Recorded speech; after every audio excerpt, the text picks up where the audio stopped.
The sky was gray. Ash floated in the air like dead snow. Jaren stepped off the rescue shuttle, his boots sinking into cracked soil. The alien colony had been silent for 3 days. No messages, no power, no signs of life. He had seen war zones before. But this was different. This was a graveyard. Buildings were broken. Homes smashed. Metal beams twisted like old bones. The air smelled of burnt stone and silence. Jaren held his scanner up. No life signs. It beeped. No response. Still, he walked carefully. Sometimes the scanners missed things. Sometimes, hope hid in the dust. He moved slowly through the ruins, stepping over rubble and fallen lights. His rescue jacket was too warm, but he didn't take it off. The wind was cold, the kind of cold that felt like loneliness. This was a mixed-species colony, mostly peaceful aliens, traders, families, children, and now, all gone. He passed what used to be a market. Stalls were crushed, fruit crates spilled over, now rotting. He kept moving. That's when he heard it. A sound. Not wind, not fire. Something else. A soft, shaking breath. Jaren stopped. He turned his head. Listening closely, the sound came again, a quiet sniffle. Someone's crying. He dropped to one knee and brushed ash from the ground. It was coming from under a pile of broken wall and glass. He leaned down and whispered, "Hello? Can you hear me?" No answer. He started moving stones, slowly, gently, carefully. He lifted a broken panel and found a small pocket under it, and, inside, a little alien girl. She was curled up tight, arms around her knees, face hidden in her arms. Her skin was pale purple, dusty and scratched. Her hair was silver white and tangled. She was tiny, maybe 6 years old in human terms. Jaren's heart stopped. She was still alive.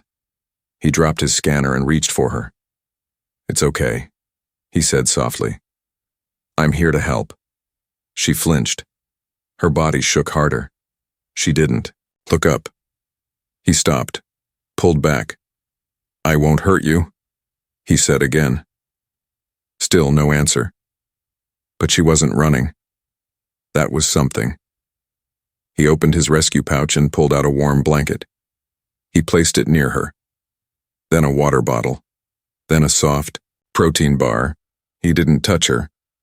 Just waited. The wind howled in the silence. Then, slowly, very slowly, she lifted her head. Her eyes were large and bright blue, full of fear, full of sadness. Jaren didn't breathe. She stared at him, like she was trying to decide if he was real or dangerous. Finally, she reached out with a shaky hand and took the water. She drank fast, spilling some but didn't stop. Then the bar. She ate like someone who hadn't eaten in days. Jaren felt a deep ache in his chest. "Do you have a name?" he asked gently. She didn't answer, but her eyes didn't leave his face. He smiled, just a little. "You're very brave," he said. She blinked, then looked down. Jaren gently reached for his communicator. "Control, this is Rescuer 37, he said quietly. "I found one. A child. She's alive." The voice on the other end crackled. "Only one?" "Only one," Jaren confirmed. "Bring her in. If she can't speak, hand her over for debriefing." Jaren looked at the girl. She was already moving, closer to the blanket like a small animal looking for warmth. He watched her curl up in it and close her eyes.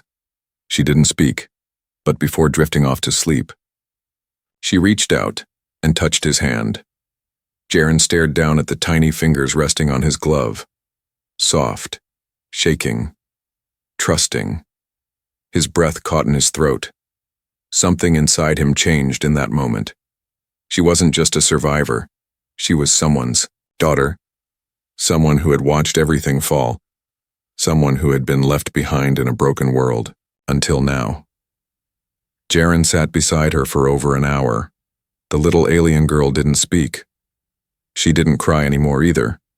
She just lay there, wrapped in the rescue blanket, breathing slow and quiet. But her eyes stayed open, and they watched him. Every time Jaren moved, adjusted his bag, drank water, touched his radio, her small body flinched. Her bright blue eyes would widen just a little, like she was ready to run again.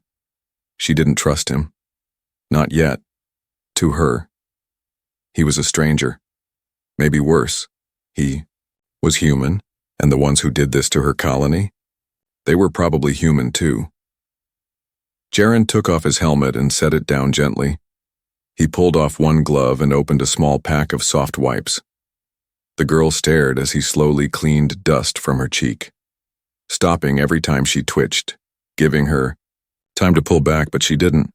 He moved carefully, like trying to help a wounded bird. "There you go," he said softly. "Just dirt. You're safe now." Her lips parted slightly, but still no words. He handed her another protein bar. She hesitated, then took it. This time she unwrapped it herself. Progress. Jaren leaned against a broken pillar and spoke gently. "You know," he said. "You remind me of someone." He paused. "My sister. When she was your size. She used to glare at me the same way." He smiled. She was tough, but kind. The girl didn't answer, just chewed her food and kept her eyes on him. The radio on Jaren's shoulder crackled again.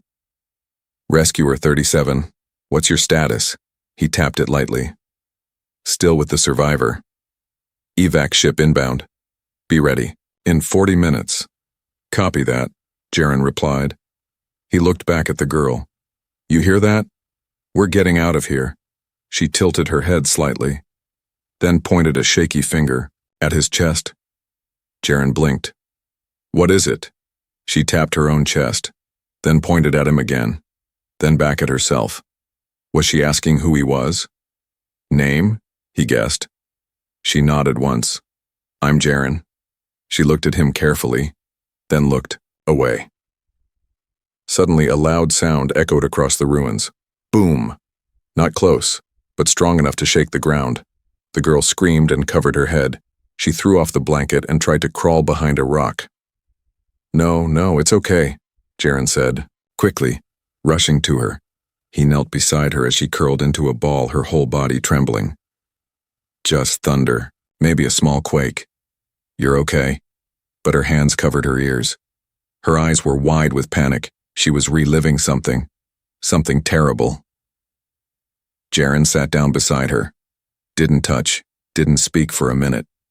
Then he said softly, "Whoever hurt your people, I wasn't one of them." She looked at him, her eyes were glassy, but full of questions. He kept his voice gentle. "I didn't come to fight. I came to help, I swear it." Slowly, her fingers lowered from her ears. She sat up. Still, scared, but still listening. Jaren reached into his chest pocket, pulled out a small worn item, a toy, a tiny rubber animal, something from a vending machine. "My sister gave me this when I left Earth," he said. "Told me to give it to someone who needs it more than me." He held it out to her. She stared at it, then, slowly, took it. For the first time, her fingers didn't shake. A soft voice followed. Just one word. "Jaren." His eyes widened. He looked at her. "You remembered my name?" She nodded just once, then placed the tiny toy in her lap and leaned against his arm. Not fully, just barely. But it was enough. She didn't know what he'd do next. But in that moment, she decided, maybe this human wasn't a monster, maybe he was something else. The sky was beginning to darken when the evac ship landed. A low hum echoed through the ruined colony as the white shuttle touched down between broken towers. Its lights cut through smoke and dust like a blade. Jaren looked down at the small alien girl beside him. She was awake now. Her eyes followed every sound, every light. She clutched the little toy in one hand. With the other, she held onto his finger. Not his whole hand, just one finger. But she held it tightly. As if letting go meant she'd vanish again. Jaren didn't try to pull away. He knelt beside her and whispered, "Hey, it's all right. That ship's here to help." She didn't answer. But when the shuttle's side door hissed open and 2 med officers stepped out, the girl's grip tightened. Jaren felt her little claws pressing into his glove. "It's okay," he whispered, again. Still her hand didn't relax. The med officers approached slowly. One of them, a tall woman with a visor, stopped a few steps away. "Is that the survivor?" Jaren nodded. "She's scared." "She should be," the officer said. "She's the only one left." Jaren didn't like her tone. The girl heard it too. She turned her head and growled, a soft, raspy sound from her throat. The officer raised an eyebrow. "We'll need to run scans." Jaren stood slightly in front of the girl. "Do it gently. She's not a lab sample." The woman frowned. "We have procedures, and she has trauma." Silence. The med officer sighed. "Fine, but she stays with you." Inside the shuttle, everything smelled like metal and medicine. The girl sat beside Jaren on a small seat. She didn't look around, didn't explore. She just leaned against him, her tiny hand still wrapped around his finger. One of the nurses came over with a scanner. When the device beeped, the girl flinched again. Jaren turned to her. "It's just a sound, like the toy." She didn't seem convinced. The nurse looked at the screen. "Vitals are stable, but she's malnourished and dehydrated. No ID tag found." "Maybe her people didn't use chips," Jaren said. The nurse shrugged. "Or maybe she was never meant to leave this planet." That made Jaren freeze. "What does that mean?" The nurse walked away. He looked down at the girl again. She was staring at him now, wide-eyed. So much in her face. Fear, questions, but also trust. She lifted the toy and gently pressed it into his palm. "You keep," she whispered. His chest tightened. "You sure?" She nodded. "Safe.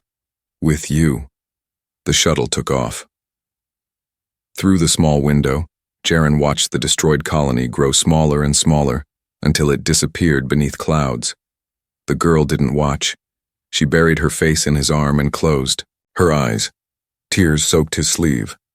Jaren didn't speak. He just let her cry. Hours later, they arrived at the orbital recovery station, a large space hub filled with doctors, drones, and emotionless officers. Jaren stepped off the ship with the girl still holding his finger. A security officer approached. "You brought the survivor?" "Yes," Jaren said firmly. "Turn her over for alien intake processing." Jaren frowned. "She's not a package." "It's protocol." The girl moved behind Jaren's leg. The officer stepped forward. "Don't," Jaren warned. The officer paused. "You planning to keep her?" Jaren looked down at the girl. She stared up at him, eyes wet, silent. His hand curled gently around hers. "Yes," he said quietly. "If she lets me." The girl pressed her cheek to his side. The officer raised an eyebrow but stepped aside.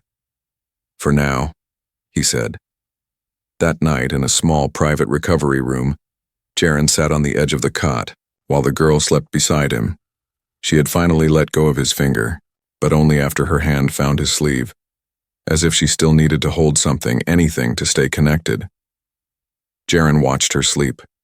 She twitched once, whispered something in her language, then settled. He didn't understand the words, but he understood the feeling. She had lost everything. And yet, somehow she still believed in him. Jaren woke up to the sound of boots, heavy ones. He sat up quickly. The little alien girl, still curled beside him on the cot, stirred but didn't. "Wake!" Her small hand was still holding his sleeve like a lifeline. The door slid open. 3 officers walked in. Tall, cold, dressed in black with the silver emblem of the Galactic Relief Command on their chest.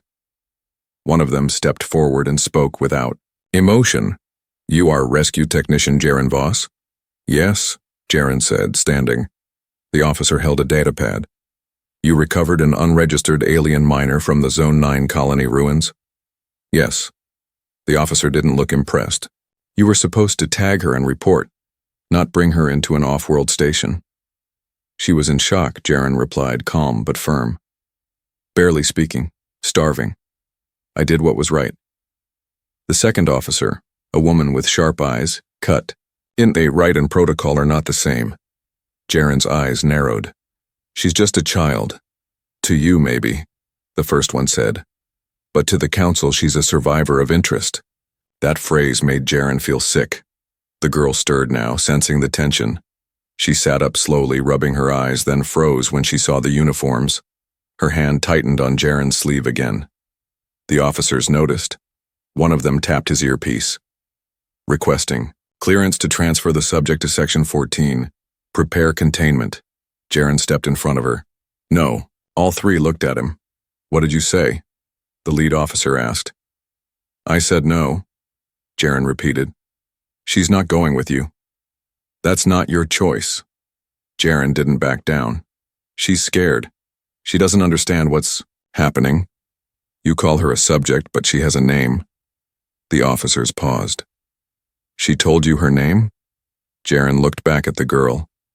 She was watching him closely now, eyes wide. "No," he said softly. "But I know she will. When she's ready." The sharp-eyed woman stepped forward. "You're a rescue worker, not a guardian. You don't have the right to claim her." "I'm not claiming her," Jaren said. "I'm protecting her. She's an alien. She's a child.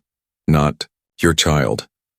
"She's someone's, or she was," he said, voice trembling now. "And she's all alone." The lead officer sighed. "You have 24 hours to hand her over. After that, we come with force."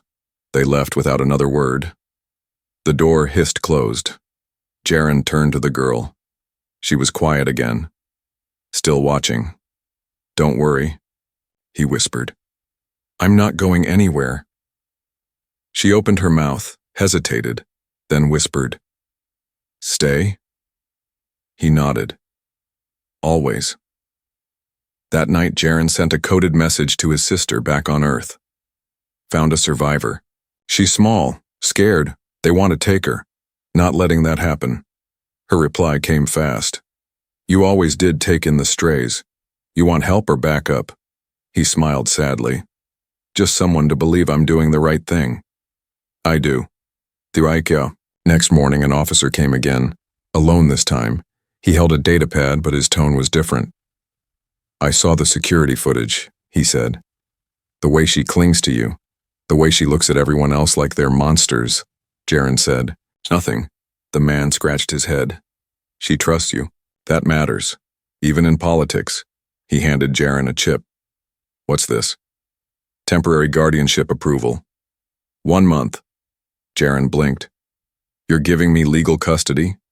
"No, I'm giving you time." The officer turned and left. Jaren looked at the chip, then at the little girl still curled in the bed. She stared at him sleepily. He walked over, sat beside her, and gently brushed her hair back. "You get to stay," he whispered.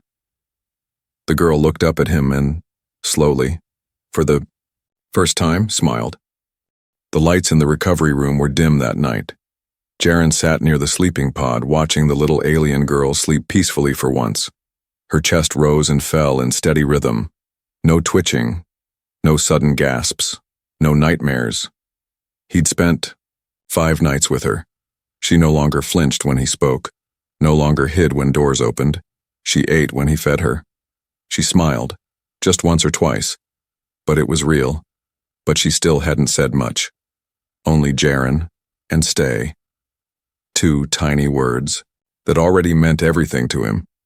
That evening, he brought her warm soup and a small toy tablet with shapes and colors. She sat up quietly and played with it, tapping the screen, eyes curious. Then she pointed at a shape, a small, glowing star.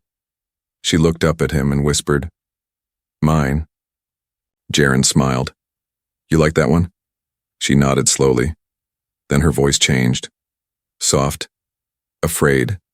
Gone. He blinked. Gone? She pointed to the ceiling, then to her chest. Star. Gone. Jaren sat beside her. Your family? He asked gently.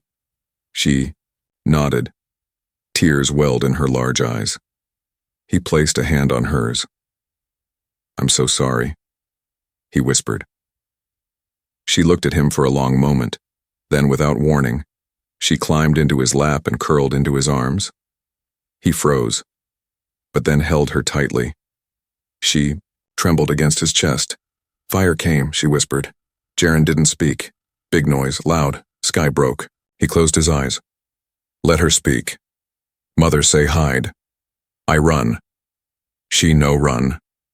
She stop. The tears came. Then, no sound. No light. No more. Jaren held her as her body shook. It's okay, he whispered. You're safe now. I've got you. She looked up, eyes wet. Others leave me, she whispered. You know leave? His throat tightened. Never, he said.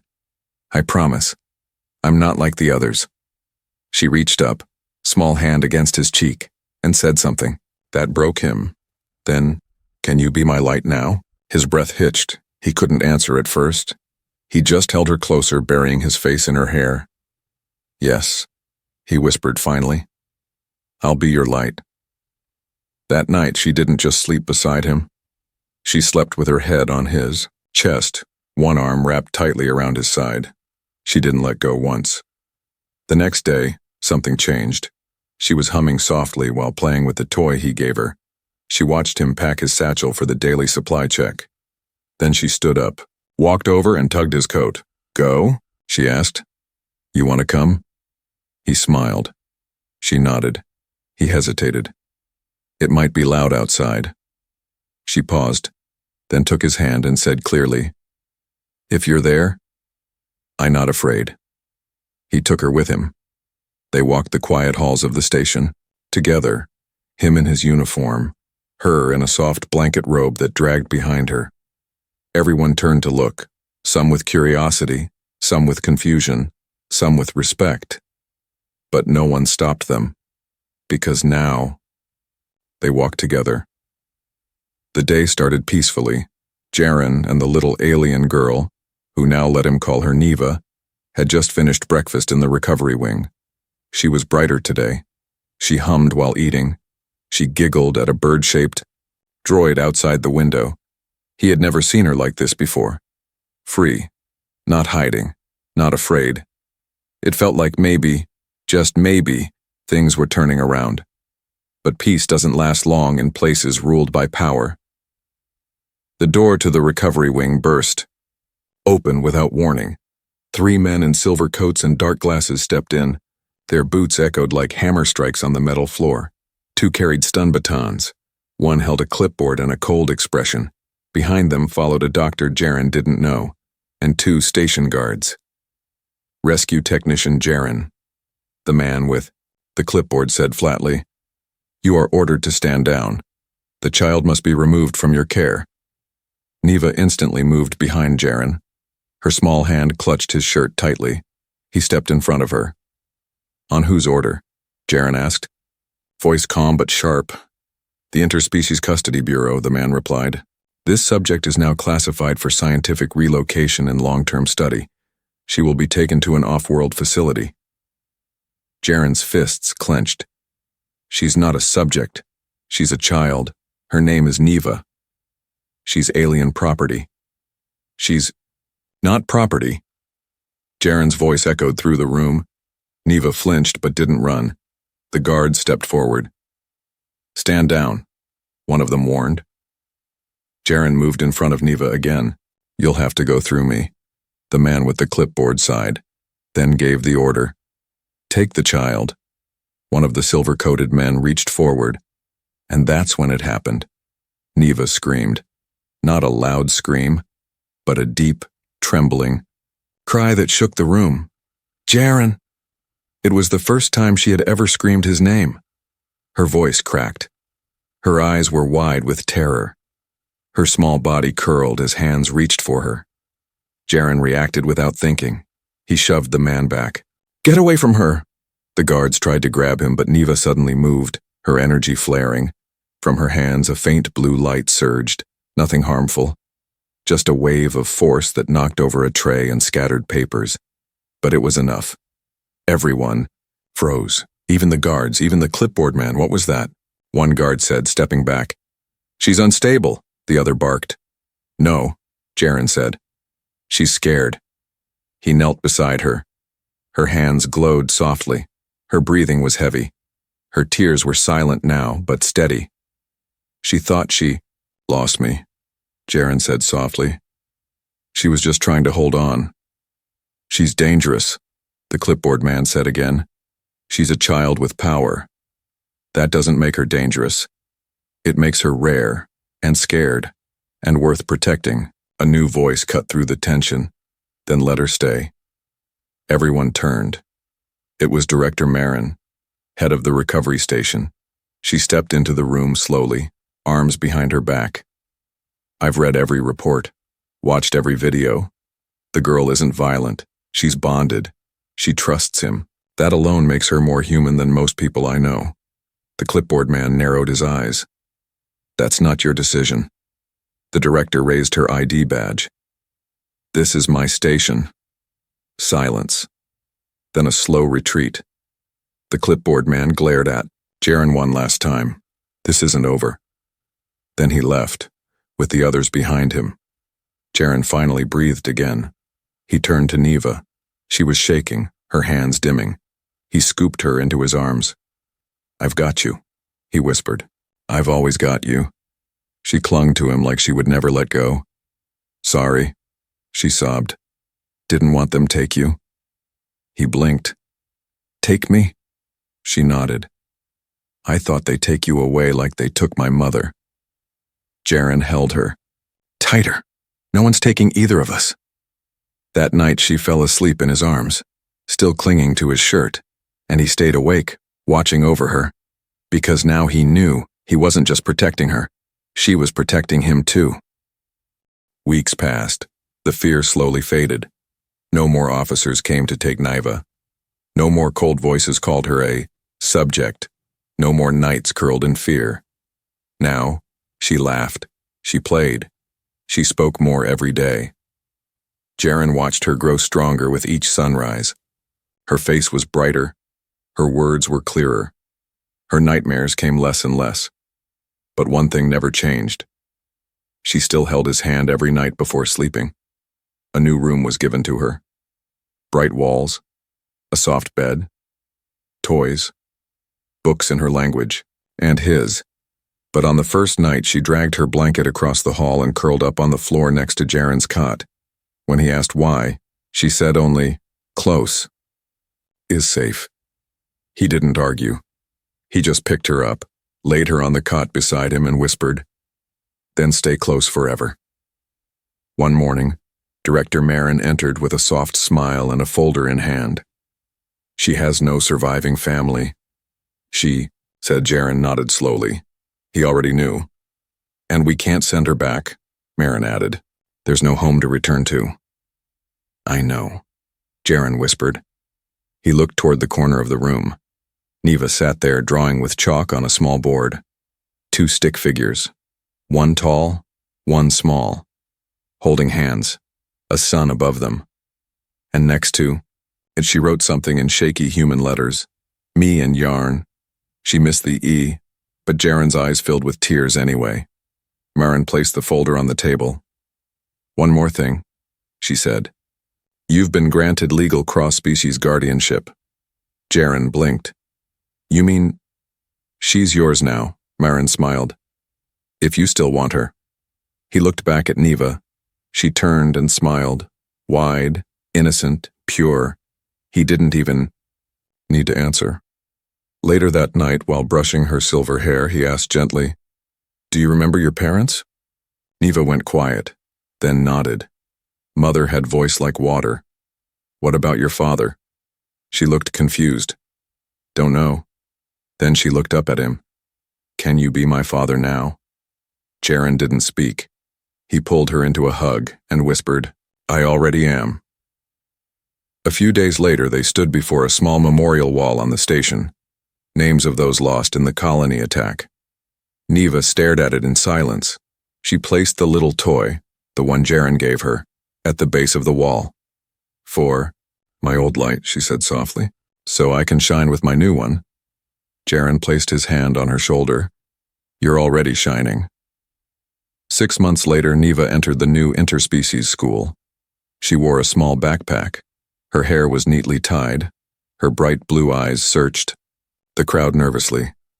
Jaren walked her to the front steps. You don't have to go alone if you don't want to, he said. She smiled. I want to try. But I'll be right here if you need me. I know, she whispered. Then she paused, turned back, ran to him, and hugged him tightly. She looked up and said the words that would stay in his heart forever. You are my family now, and my forever safe. He hugged her back and whispered, I'd do it all again.